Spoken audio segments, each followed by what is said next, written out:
Hey everyone, today we're looking at what Deuteronomy says about kings.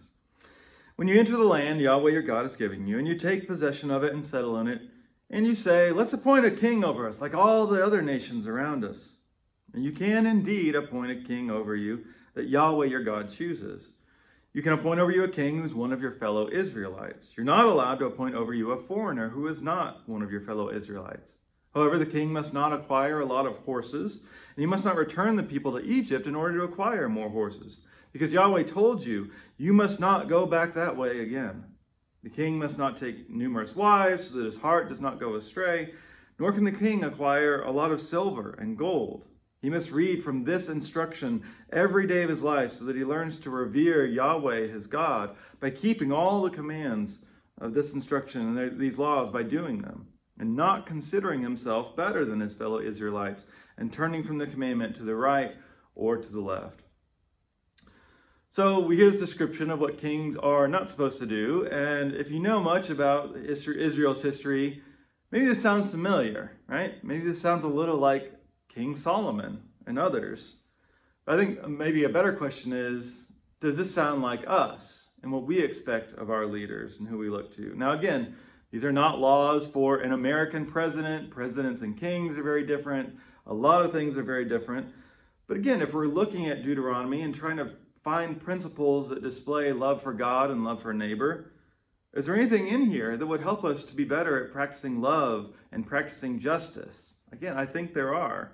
The big picture in Deuteronomy is that God's people shouldn't try to be like everyone else, like the other nations.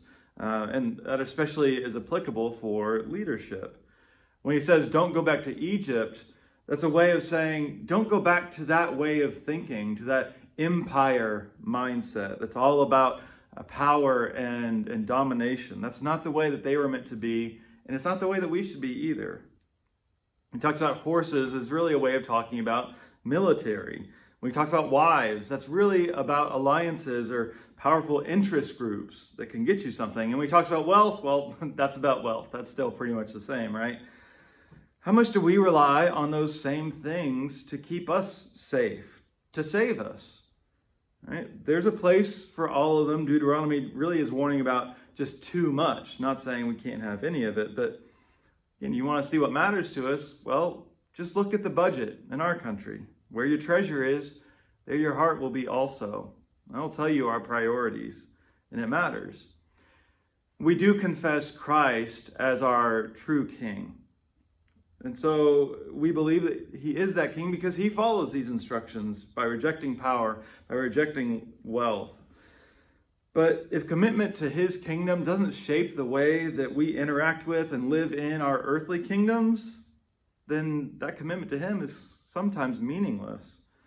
When we over-spiritualize our true kingdom, that can sometimes just be a way to follow the world's thinking. Christ-like love calls us to seek justice here. So earthly leadership matters, policy matters. And so I don't have all the answers for how we apply these things, but we do have to ask, how can we make this ancient vision relevant today in the name of our true King, Jesus?